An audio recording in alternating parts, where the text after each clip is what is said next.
Oi, está começando o 88º episódio do 451 MHz, o podcast para quem lê até com os ouvidos. Eu sou o Paulo Werneck, editor da revista 451. 2 vezes por mês, a gente conversa aqui com autores, críticos e leitores sobre os livros mais legais que acabaram de ser publicados no Brasil. Cada fábrica deve ter suas características, mas eu acho bonito também a ideia de que existem tipos de leitura favoritos em cada uma, né? Livros policiais sempre foram um grande hit e as biografias também fazem muito sucesso, sobretudo de esportistas, né? Cuba, né? Super importante essa parte, e também de artistas, claro. Não existe voz neutra. Tem um consenso de que, sei lá, letras pretas numa página em branco é um suporte neutro, que também não é, mas só que a gente aceita que é. Só que não tem como você neutralizar a voz. Então, às vezes uma leitura neutra, ela é mais presente do que uma leitura que é interpretada. Essas são a Helena Aragão e a Maria Carvalhosa. Eu ainda vou falar mais sobre as nossas convidadas de hoje. Mas antes, eu queria avisar que o 451 MHz tem o apoio da Companhia das Letras. Rádio Companhia, o podcast da Companhia das Letras. Em março, a Companhia das Letras, em parceria com o Sesc, marcou o lançamento do livro Futuro Ancestral, com uma conversa entre o pensador e líder indígena Ailton Krenak e o artista e escritor Emicida, com a mediação de Rita Carelli, organizadora do livro e escritora. Agora, os ouvintes da Rádio Companhia poderão ouvir esse super bate-papo na íntegra, já disponível nos principais tocadores de podcast. Aproveitem!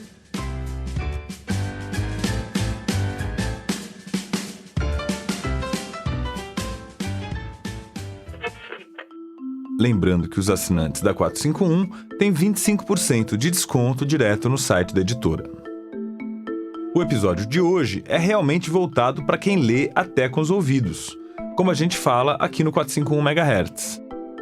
A Helena Aragão é jornalista e ela colabora com a 451. Ela escreveu recentemente uma história que ficou muito legal, sobre as tabaquerias, quer dizer, as fábricas de charuto em Cuba. Lá são fabricados os charutos mais caros, mais valiosos do mundo. E esses charutos, na verdade, são feitos enquanto os enroladores que fabricam eles escutam histórias. Grandes romances da literatura universal. Então a gente tem hoje um encontro com os lectores de tabaqueria. Essa profissão, que existe ali desde meados do século XIX, se tornou o patrimônio cultural de Cuba em 2012 e é uma espécie de bisavô dos audiolivros. A Helena escreveu para 451 de março essa matéria que a gente republica agora nas nossas redes sociais. E como a gente está falando de audiolivro, a nossa outra convidada de hoje é uma especialista no tema. A Maria Stockler Carvalhosa é editora de audiolivros. Talvez você já conheça ela, do Rádio Novelo Apresenta, ela fez um episódio lindo lá. E ela já escreveu na 451 sobre o universo dos audiolivros e também sobre outros assuntos. A Maria é estudante de letras e consome muitos audiolivros, desde que ela ficou cega ainda na adolescência. Então vamos lá, ouvir a entrevista com a Helena Aragão e a Maria Carvalhosa. Sejam bem-vindas, Maria e Helena. Olá! Oi, tudo Queria bem? falar um pouco primeiro dessa experiência de ouvir literatura, né? Helena, conta pra gente um pouco dessa matéria que você publicou na 451 já, que te trouxe esse universo que você não conhecia da literatura falada, dos narradores de romances. Legal, Paulo. Bom, primeiro, agradecer aqui a oportunidade de contar também falando, né, depois de escrever sobre essa história. Eu, infelizmente, não estive lá, né, eu fiz à distância, não estive em Cuba ainda, mas foi muito gratificante conhecer essa realidade e perceber o quanto isso toca as pessoas, né? Eu acho que as pessoas ficam, de certa forma, encantadas, e eu fiquei me perguntando muito por que será, né, que a gente fica tão encantado com uma coisa tão simples, né? Os retornos que eu tive dessa reportagem foram muito bacanas, assim, as pessoas acham a história linda. Eu acho que porque, né, século XXI, com tanta tecnologia, com tanta possibilidade, você fazer uma coisa que remonta a outras épocas, né, e continuar com essa prática dentro das fábricas de charuto de Cuba, uma coisa já centenária, né? Eu acho que isso toca as pessoas em algum lugar que elas nem sabem explicar muito bem qual é, né? E eu acho que nesse ponto a Maria também deve ter muita coisa para falar, nesse sentido de audiolivro realmente está bombando hoje em dia, né? Acho que é uma para podcast também. Eu acho que a gente está precisando se ouvir, né? Acho que é um pouco por aí. Mas conta pra gente um pouco dessa história. O que acontece nessas fábricas de charuto? Tem muitas lacunas essa história, né? Mas existe uma data que foi a data marco inicial, que foi quando saiu no dia 21 de dezembro de 1865, num periódico lá de Cuba chamado La Aurora, a informação de que cerca de 300 operários iniciaram essa prática de leitura da fábrica El Fígaro, né? Já acontecia antes, mas eles precisavam de um marco, então são esses 157 anos. E o bonito é que todo ano isso é comemorado nas províncias, todos os leitores se reúnem e conversam sobre a prática, sobre os desafios de se manter, etc., né? E depois que eu publiquei a matéria, foi interessante que teve gente que me falou que já visitou fábricas de charuto em Cuba e que viu, inclusive tem esse apelo turístico, né? Você ir numa fábrica e ver um leitor trabalhando, né? Mas como é que é? São os próprios enroladores de charuto que se revezam ou tem um cara que é profissional? Tem um cara que é profissional, não são os trabalhadores, não. Inclusive, no começo, eles se cotizavam, né? Não era nem o dono da fábrica que pagava.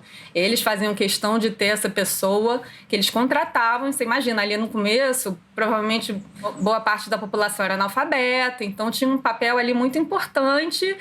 E, pelo que se diz, realmente isso foi muito importante para uma consciência de classe, para a união desses trabalhadores, né? E com certeza também para a circulação da literatura em Cuba, né? Que o mercado editorial não devia ser lá muito desenvolvido nessa época. Então, era um jeito que os romances circulavam. Pois é. Maria, e você? A gente fez uma resenha incrível sua aqui, publicou sobre os audiolivros, né? Você falava desde Haroldo de Campos até Neil Gaiman. Como é que você começou a ler livros em áudio? Eu fiquei cega em 2015. Eu sempre gostei muito, muito de ler. E daí eu me deparei com essa questão que eu tinha que achar uma outra forma de conseguir ler livros, ler coisas para escola, ler, enfim, tudo que eu queria, assim. E no começo foi muito, muito difícil. Era outro contexto. Eu até falei isso na resenha, mas no momento que eu saí do hospital, um dos médicos veio e me deu uma bíblia em CD. Pá, isso aqui é um caminho para você. Tipo, isso aqui é uma forma de você escutar a palavra de Deus e ler e tal. Eu tava meio raivosa, assim, tipo, não acredito que eu vou ter que fazer isso, eu não acredito que eu vou ter que escutar audiolivro, eu não quero. E daí, em 2016 já, quando eu tava, enfim, no nono ano e tava tendo que achar muita coisa pra ler, muitos livros, eu comecei a pesquisar na internet. E eu achei muita coisa de livro lido com sintetizador de voz. Eu não consegui encontrar muito um lugar onde eu pudesse encontrar bons audiolivros. E no primeiro momento eu não gostei muito. Isso tudo tem a ver com uma adaptação, assim. Mas no primeiro momento eu não me afeiçoei muito ao audiolivro. E na verdade eu fui me ligar mais em audiolivro quando eu fui escrever a resenha. Comecei a achar um monte de coisa incrível, várias coisas já sendo feitas aqui, maravilhosas. Tem o audiolivro do Ricardo Aleixo, muito, muito legal. Tem o audiolivro do Sol na Cabeça, do Giovanni Martins. Você tem esse do Haroldo de Campos, que, enfim, foi primeiro gravado em CD para o livro do Galáxias. Tem no YouTube também. E daí eu comecei a me apaixonar por esse universo e vi como que foi diferente mesmo, como que a leitura é diferente ouvindo. Porque ler visualmente, se tem uma coisa engraçada que acontece, que você começa a ver um monte de palavra, um monte de espaço em branco, e daí você começa a meio ter uma espécie de alucinação visual, assim, você vê o que você não tá vendo. E com o som, é outra parada, tipo, meio a voz entra dentro da sua cabeça. E é isso que a Helena falou no texto dela, que a pessoa vai lendo e vai achando textos mais interessantes para as pessoas que estão enrolando o tabaco. E elas estão trabalhando, elas estão dentro daquela história também. Isso eu achei muito lindo. Tem aquele texto da Grace Passou, que é o Vaga Carne, que é uma voz que entra em todos os lugares, entra em todos os espaços, assim. Tem a ver com o audiolivro isso. É um lugar que você não sabe o que é. Ô Maria, posso fazer uma pergunta? Pode, super. Você acha que de uns anos pra cá melhorou a qualidade, até de áudio mesmo? Muito, melhorou muito. A gente viveu na pandemia essa coisa do cansaço visual, então as pessoas começaram a se apoiar em podcast pra fazer as coisas e lavar louça e não sei o quê. Então a gente já tá mais acostumado, as pessoas estão produzindo isso com muita qualidade. A Todavia tá gravando, a Companhia tá gravando, a Ampere Studios tá gravando de jeitos muito, muito excelentes, assim. É todo um novo campo de criação, né? Inclusive eu ia te perguntar, Maria, porque você fala ali naquela resenha que você publicou na 451, que tem alguns que são mais secos, né? Só a leitura, né? Às vezes um locutor, nem é o autor, tal. Outros têm como se fossem ilustrações sonoras, né? Que são efeitos sonoros. E isso ajuda ou atrapalha? Porque igual ler um romance que não é ilustrado, é importante que não seja ilustrado, certo? Para que a gente não fique imaginando. Talvez esses aí do século XIX de Cuba sejam ilustrados ainda, aqueles Dom Quixote e tal, Dumas, os Três Mosqueteiros, mas hoje em dia a literatura moderna atrapalha a ilustração, né? No caso desses efeitos sonoros, isso ajuda ou atrapalha a leitura? Cara, eu acho que depende muito da situação, assim, e acho que essa é a grande tensão do audiolivro. Não existe voz neutra. Tem um consenso de que, sei lá, letras pretas numa página em branco é um suporte neutro, que também não é, mas só que a gente aceita que é. Só que não tem como você neutralizar a voz. Então, às vezes uma leitura neutra, ela é mais presente do que uma leitura que é interpretada. Tipo, acho que o objetivo do audiolivro de achar um tom bom de voz é fazer que a leitura e o texto e a pessoa se tornem uma coisa só, assim. Então você tem que achar um tom que seja meio transparente. E daí tem vezes que a paisagem sonora e os efeitos funcionam muito bem. Por exemplo, naquele do Sandman, que não teria nenhum jeito de você fazer uma história em quadrinho adaptada, sei lá, com apenas uma pessoa falando e lendo as falas. Você ia perder conteúdo, assim. Não ia ser uma boa tradução entre esses dois formatos. Wake up, sir. What? I must have dozed off. Is this it? We're here. That's the front door. Thank you, driver. Will you... 5 shillings extra to wait. Yes, of course. A Audible produziu junto com a DC. Tem vários personagens e vários efeitos. E daí você entra numas, e você fica ouvindo, tipo, dentro do mundo do sonho. É uma loucura. E tem outras coisas mais simples, assim. É o livro do Chico Felice, da El Que Maravilha, feito pela Ampere, que eles tocam trilha sonora em um momento, mas muito rápido, muito... E faz sentido. E daí vai, para, e é só meio um toquezinho. Você fica tipo, que legal. E já passou. O problema é quando vira ruído, assim. Não faz sentido nenhum, e não serve pra nada, e só atrapalha. E você acha que a voz da leitura muda a ideia que você faz do autor? Porque uma coisa que muita gente fala, não sei se vocês já ouviram o Manuel Bandeira declamando os próprios poemas dele. É outro Manuel Bandeira. Em Pazárgada tem tudo. É outra civilização. Tem um processo seguro de impedir a concepção. Tem telefone automático. Tem alcaloide à vontade. Tem prostitutas bonitas para a gente namorar. E quando eu estiver mais triste de não ter jeito, quando de noite me der vontade de me matar, lá sou amigo do rei. Terei a mulher que eu quero na cama que escolherei. Vamos embora para Pazárgada. Aquele que a gente lê impresso, ele às vezes parece meio fofinho. Quando você às vezes vai para a voz, é outro autor. Como é que é, Maria? Se a voz encaixa ou não naquela ideia que a gente imagina dele? É outra abordagem com o autor e outra abordagem com o narrador também. Quando você tem um livro de ficção, parece que você acende o narrador, que você começa a prestar mais atenção nele, nos movimentos dele. Mas essa coisa do Manuel Bandeira, ele fez pro selo Festa, né? Que é o arquivo fonográfico, sei lá, talvez mais importante que a gente tem. Primeiro registro, assim, de gravação sistemática de poesia e de músicas. Tem 67 gravações de poesia. Eles estão digitalizando o Festa agora. Tá saindo no Toca Livre, saiu do João Cabral. O amor comeu meu nome, minha identidade e meu retrato. O amor comeu minha certidão de idade, minha genealogia e meu endereço. Saiu do Garcia Lorca. Con la sombra en la cintura ella sueña en su baranda, verde carne, pelo verde, con ojos de fría plata. Verde que te quiero verde. Acho que vai sair mais. Tomara. Isso é uma grande notícia, eu não sabia, Maria. Esse acervo estava parado, então é uma maravilha essa notícia. E aí eu queria te perguntar, Helena, Cuba já está cuidando desse patrimônio de alguma forma? Existem audiolivros cubanos? Ou isso ainda está muito nessa era mais artesanal da leitura? nas tabacarias. Fez 10 anos que virou patrimônio, né, material de Cuba, essa prática. Eu acho que eles cuidam nesse sentido de manter a profissão viva, né, encarar os desafios novos, né. O final da minha matéria até conta um pouco sobre isso. Os jovens, naturalmente, já menos interessados em ouvir, alguns já com fone de ouvido, ouvindo música, ouvindo outras coisas.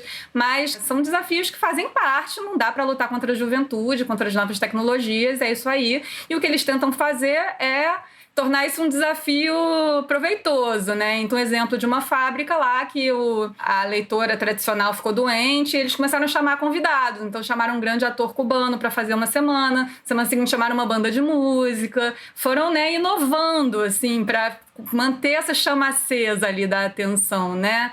Cada fábrica deve ter suas características, seus trabalhadores, mas eu acho bonito também a ideia de que existem tipos de leitura favoritos em cada uma, né? Os livros policiais sempre foram um grande hit, né? E a Felícia, que é a leitora que eu entrevistei, diz que as biografias também fazem muito sucesso, sobretudo de esportistas, né? Cuba, né? Super importante essa parte, e também de artistas, claro. Maria, você que está aí metida agora já na indústria do livro, do audiolivro brasileiro, né? Eu queria perguntar, quais são as preferências brasileiras aí? Você conhece os mais vendidos? Você está pesquisando esse tipo de coisa e ver o que vende mais? Ainda não é muito grande a presença do audiolivro em ficção e não ficção, enfim.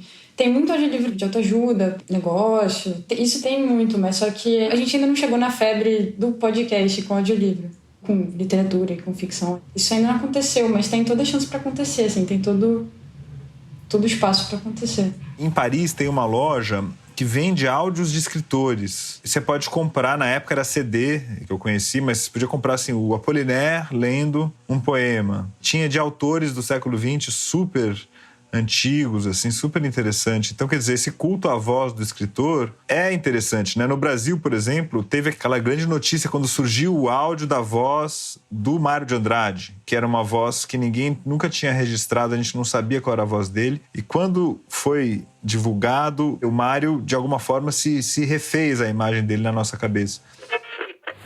Deus lhe pague a santa esmola, Deus o leve no andor, arrodeado de anjos, acirculado de flor. Acaba sendo um dado sobre o escritor que a gente não estava acostumado a ter, né? Muito. E tem essa coisa do Mário, que a gente está falando sobre como a leitura falada, ela ocupa outro lugar. Tipo, o Mário veio pro Rio e ele leu o Paulicéia de Vairada em voz alta. E daí o Manuel Bandeira ouviu, e daí o Manuel Bandeira começou a escrever em verso livre. Então, como que as coisas conseguem chegar mais longe por causa do som? E como que elas conseguem chegar em outros lugares por causa do som também?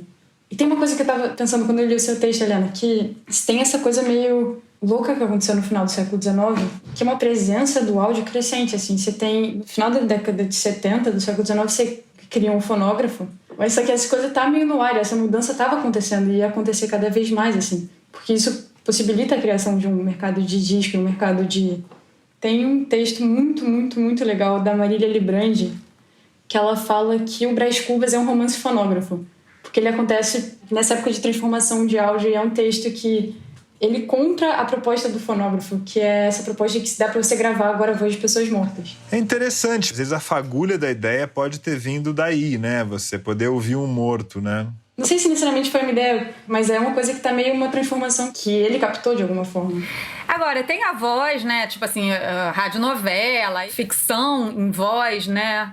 Que é uma coisa, mas eu acho que a leitura é outra, né? Você fazer a leitura propriamente dita, né? Tem duas coisas, eu acho. Você tem uma prática cultural e você tem formatos mercadológicos, né? Então é isso. Quando o disco aparece, né? A teoria um pouco até sobre o samba é que a canção brasileira se constituiu quando a gravação foi possível. E aí o tempo precisava ser contado. A música não podia se estender infinitamente, né?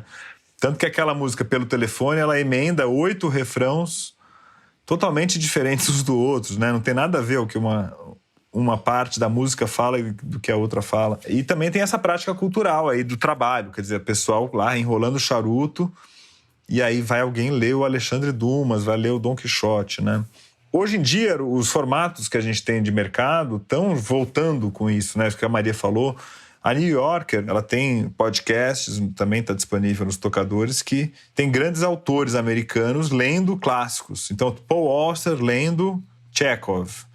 Então, é muita possibilidade que vai se abrindo de novo, né? Eu fico imaginando também que tem autores que não gostem de ler, né? Que não gostem de sua própria voz, que tenham dificuldade. A mesma coisa do vídeo hoje em dia, que está tão em voga, de você ter que aparecer, você ter que se vender.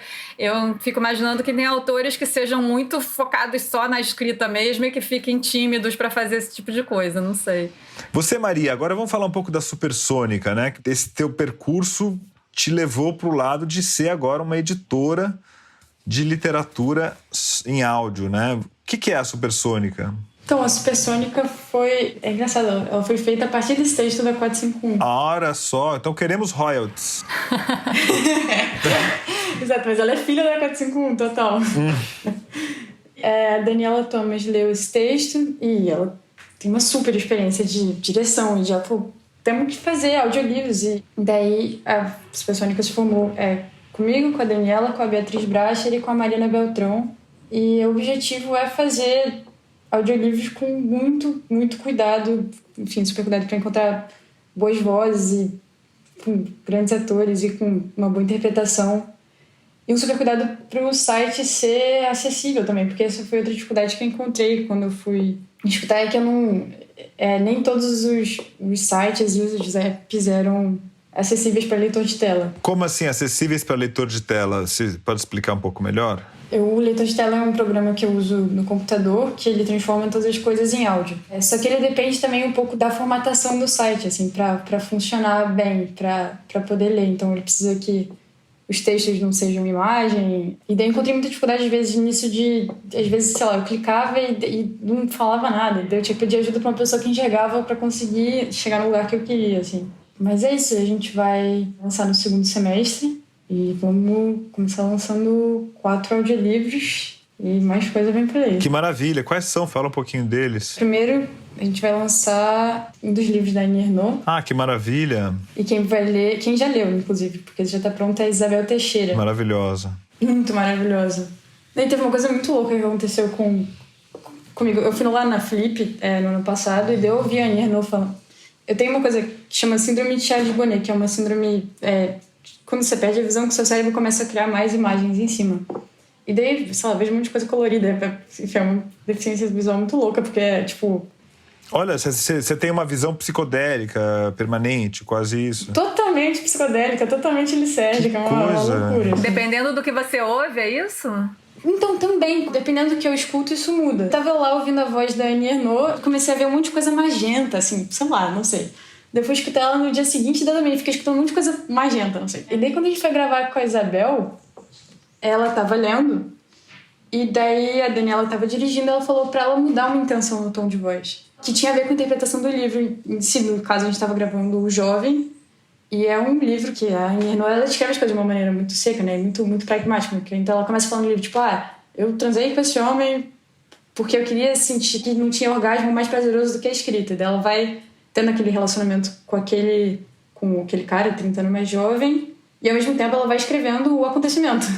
E daí a Daniela falou, tipo, tem que ser uma leitura mais assim, que tenha essa coisa mais papapá, sei lá. E daí, quando a Isabel mudou, eu comecei a ver a mesma coisa. Eu comecei a ver um monte de mancha magenta. Fiquei tipo, caraca. E as vozes das duas são super diferentes, não tem nada a ver. Só que eu entrei em algum registro parecido. Que coisa incrível. É um processo de sinestesia que você tem? É que nem aquela síndrome do membro fantasma. O seu corpo cria uma sensação onde não tem sensação. Bom, agora a gente vai fazer um intervalo rapidinho e logo em seguida vai voltar com a conversa com a Helena Aragão e a Maria Carvalhosa. Eu tenho um convite especial para você. De 7 a 11 de junho, durante o feriado de Corpus Christi, a gente vai novamente ocupar a Praça Charles Miller, em frente ao estádio do Pacaembu, em São Paulo, com a segunda edição da Feira do Livro. Um evento democrático de rua que reúne mais de 140 editoras, livrarias e organizações ligadas ao livro e à leitura. A A programação inclui rodas de conversa com mais de 50 autores nacionais e internacionais, sessões de autógrafos, oficinas, atividades para todas as idades, para todo mundo que gosta de ler. Tudo sem catraca, sem cobrança de entrada. Então anota aí, de 7 a 11 de junho, ali no feriadão de Corpus Christi, na Praça Charles Miller. E pode seguir aí as nossas redes sociais, @afeiradolivro e @451, para não perder nenhum detalhe da programação. A gente já publicou, tá tudo no ar aí, pode se programar. Então eu te vejo lá na Feira do Livro, na Praça Charles Miller. A organização é da Associação 451 e da Maré Produções.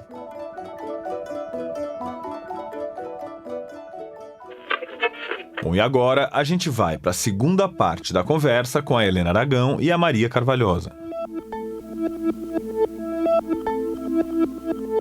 Você, Maria, sabe ler em braille? Cara, eu tô aprendendo agora. Ah, é? E aí, como é que é a leitura em braille? É muito bom porque é uma leitura silenciosa. Então, tipo, no lado oposto de tudo que a gente tá falando, assim. Mas é doido voltar a ter uma leitura silenciosa. Mas eu ainda não sou muito rápido. Então, pra mim, é meio voltar a aprender a ler. Alfabetizando, né?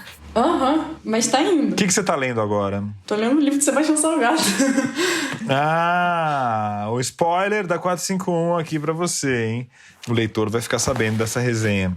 Mas eu já fui a uma editora, né, que tem aqui em São Paulo de livros de braille, que é a Fundação Dorina Noil, que é um lugar incrível. E assim, me parece muito trabalhoso também, porque é um livro, tem 20 volumes, né? Então a circulação também deve ser mais difícil, né, Maria? E o livro também você não tem uma biblioteca pessoal, né, de braille. Você deve ter em bibliotecas de acesso público, né? Exato. Eu não conheço muito bem a Dorina, porque é de São Paulo, eu sou daqui do Rio, conheço, mas eu vejo me constar. Mas é muito difícil que por falta de investimento eles não conseguem fazer coisas que seriam muito necessárias. Por exemplo, eles têm uma biblioteca em CD, mas ninguém mais escuta CD.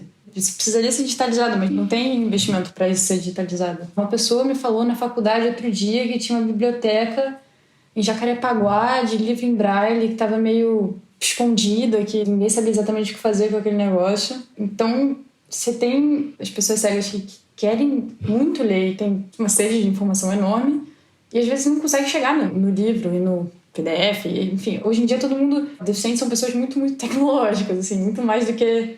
Acho que, sei lá, o senso comum, imagina, mas a gente vive à base de tecnologia, de leitor de tela e de não sei o quê. Então, você consegue sempre achar um caminho pro PDF, pro EPUB. Só que nem sempre essa leitura ela é tão prazerosa, tão radical e tão transformadora quanto pessoas que não são deficientes têm acesso com, sei lá, um livro com uma boa edição. Você acha que não mesmo? Que a sua experiência de leitura até hoje não chegou no mesmo patamar? Ou é outra coisa, não se compara? Como é que é? Eu acho que outra coisa não se compara. Tipo, sempre tem um esforço da pessoa. Tipo, você quer ler um livro, você vai fazer tudo para conseguir ler aquele livro, você vai conseguir curtir, vai conseguir aproveitar. Só que não é uma coisa que tá dada já, que nem tá pra uma pessoa que consegue ler. Então, o leitor de tela, ele é a coisa que eu mais uso na minha vida, assim. É a coisa que eu mais preciso. Só que, às vezes, a leitura fica muito reta, tão neutra que atrapalha. Com as pessoas que eu quero é ter disponível uma leitura, sei lá, com uma ótima qualidade, com uma boa qualidade de interpretação mais fácil. E que também seja o que você quer ler, né? Porque eu também fiz aqui uma vez um trabalho voluntário para leitura de livros, para gravação justamente, para pessoas cegas, uma instituição chamada Laramara, que tem em São Paulo. E o pessoal da Companhia das Letras. E era um dilema, porque o pessoal falava, olha, vocês têm que ler o que o pessoal quer ler aqui, os pedidos deles. E a gente fala, pô, mas eu quero apresentar esse texto aqui. Eu queria ler Carta ao Pai, do Kafka. Eu queria ler o Nelson Rodrigues. E aí a gente ficou muito nesse dilema de, pô, será que a gente atende aquilo que o pessoal quer, que não é um livro que eu teria muito prazer em ler? Ou será que eu apresento Carta ao Pai para eles? Que talvez ninguém tenha essa ideia de ler esse livro porque não está disponível e tal. Eu acho que tem isso, porque, sei lá, a gente ficou meio nessa quando a gente começou a fazer esse personagem, tipo,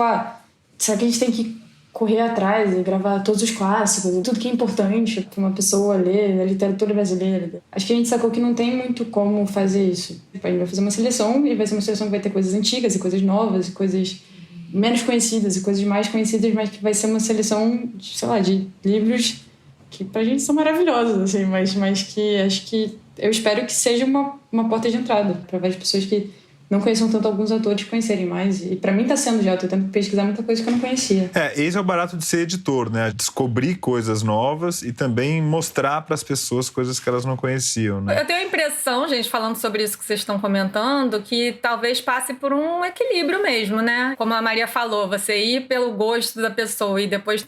aproveita e tem isso aqui também. Fazendo um paralelo aqui com essa história de Cuba, a escritora que intermediou a minha conversa com a Felícia, que é a leitora que eu entrevistei, é a Lourdes de Armas. Ela conhece essa realidade porque ela faz parte de um projeto lá que chama Mirada de Mulher, que tem a ver com questão de violência de gênero e tal. Então, eles levam leituras para as fábricas que tenham a ver com esse tema para depois debater com os trabalhadores, né? E tem um lado assim meio didático, de conscientização em relação a algum tema, mas eu imagino que sejam momentos pontuais, né? Que não pode virar uma coisa chata, uma coisa imposta de ficar levando temas... que a gente acha importante para a sociedade, porque aí você tira o barato também da coisa ali, né? Do prazer da leitura, até de besteira mesmo. Depois do almoço, ler uma coisa mais boba para rir, né? Ler um livrinho ruim de vez em quando, né? Isso, ela conta que depois do almoço ela tem que ler umas coisas mais picantes, senão o pessoal dorme. Maria, e você acha que o capacitismo, né, também se aplica no mundo da leitura? Quer dizer, as pessoas acham que uma pessoa cega teria menos habilidades intelectuais para entender certos livros ou não teria interesse por ler tal livro? Quer dizer, imagino que seja uma coisa também frequente, né? Naturalizar um repertório mais restrito, não tem que ampliar esse horizonte, né? Eu acho que sim, tipo, sei lá, teve uma escola que eu entrei uma vez e daí compraram Meu Pé de Laranja Lima pra eu ler em audiolivro. Tipo, eu não quero ler Meu Pé de Laranja Lima, tipo, nada contra, mas eu quero ler outras coisas. Não me interessa muito agora, nesse momento da minha vida. Eu acho que o capacitismo tem nessa coisa meio de julgar que a pessoa não é capaz, mas também tem na falta de esforço, na falta de acesso. Porque, assim, já é lei há um tempo fazer os livros em formato de áudio. E isso ainda não é uma coisa totalmente presente. E isso também é capacitismo.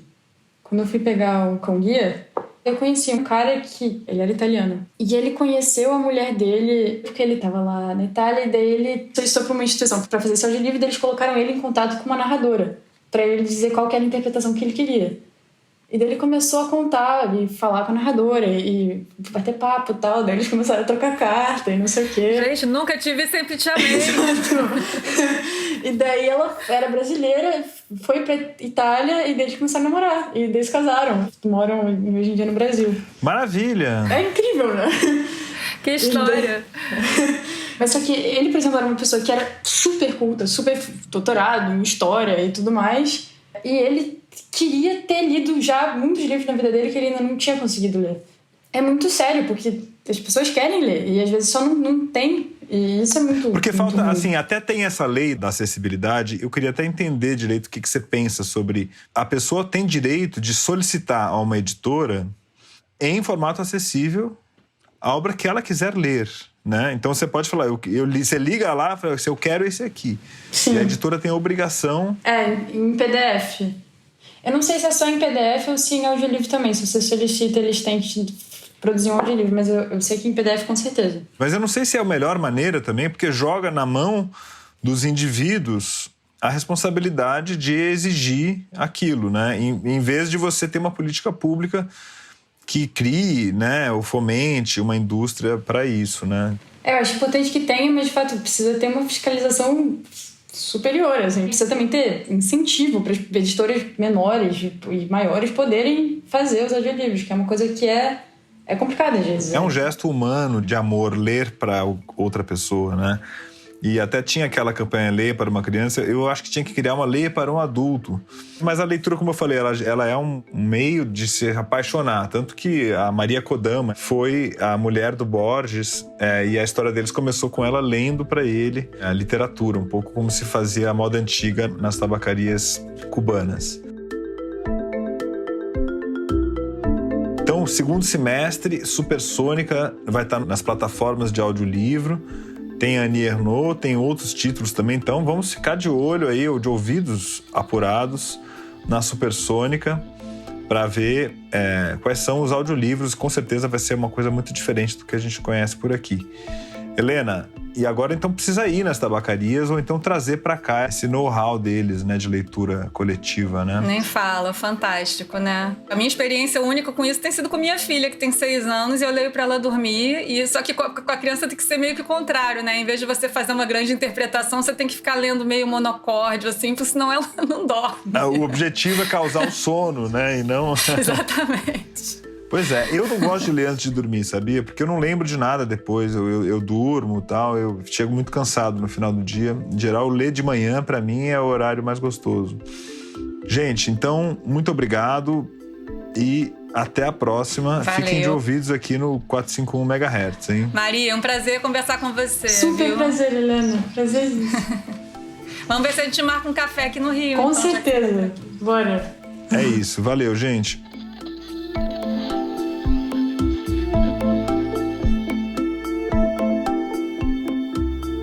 Bom, e antes de me despedir, eu queria passar para o quadro do 451 MHz que traz o melhor da literatura LGBTQIA+, de todos os tempos. A gente convida grandes autoras e autores para indicar os livros que foram marcantes, as leituras recentes e outras dicas literárias LGBTQIA+, imperdíveis para todos os leitores. O quadro de hoje traz uma dica do Amaury Arraes, que é editor e criador de conteúdo, está trabalhando aqui com a gente na 451, e ele está indicando Fun Home, de Alison Bechdel. A tradução é do André Conte, e a editora é a Todavia, foi publicado em 2018. A Bechdel muita gente deve conhecer, é uma quadrinista norte-americana premiada, colaboradora de diversas publicações, como a New Yorker. E ela está inclusive lançando agora um livro por aqui, chamado O Segredo da Força Sobre-Humana. Mas o Fun Home é um livro de memórias em quadrinhos dela, em que ela narra a infância, a adolescência, a descoberta da homossexualidade, também a relação de muita admiração e ao mesmo tempo conflituosa dela com o pai, que é um professor de literatura, que também é homossexual não assumido, conforme ela vai descobrindo, mas um sujeito muito fechado, mais preocupado em cuidar e decorar o casarão vitoriano que a família vive, do que com as pessoas que estão ali do lado dele. Esse livro ele foi lançado em 2007 e 2008, por aqui, pela Conrad, e foi relançado em 2018 pela Todavia, e me fez virar fã da Bechdel, tanto pela delicadeza do traço dela, quanto pela ironia muito fina da autora.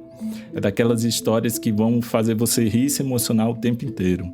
Fun Home, aliás, é além de casa da diversão, na tradução literal, a forma abreviada de casa funerária, que é a outra atividade que sustenta a família.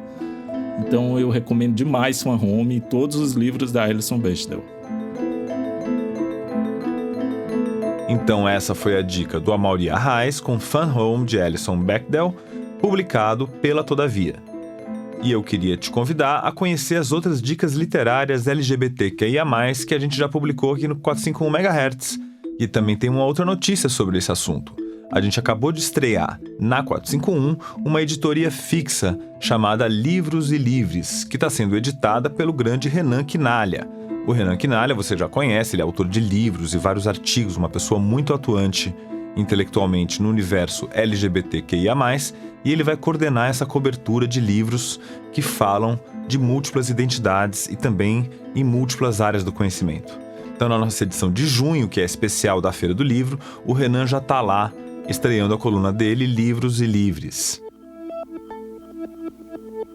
E você? Qual é a sua dica literária LGBTQIA+. Conta pra gente lá nas nossas redes sociais, no @451. E aproveita que você tá com o seu celular aí por perto e faz agora mesmo uma avaliação desse episódio e também do podcast. No Spotify e no Apple Podcasts, por exemplo, você pode dar estrelinhas para o nosso programa. É só clicar ali no ícone com as 5 estrelas e atribuir a sua avaliação.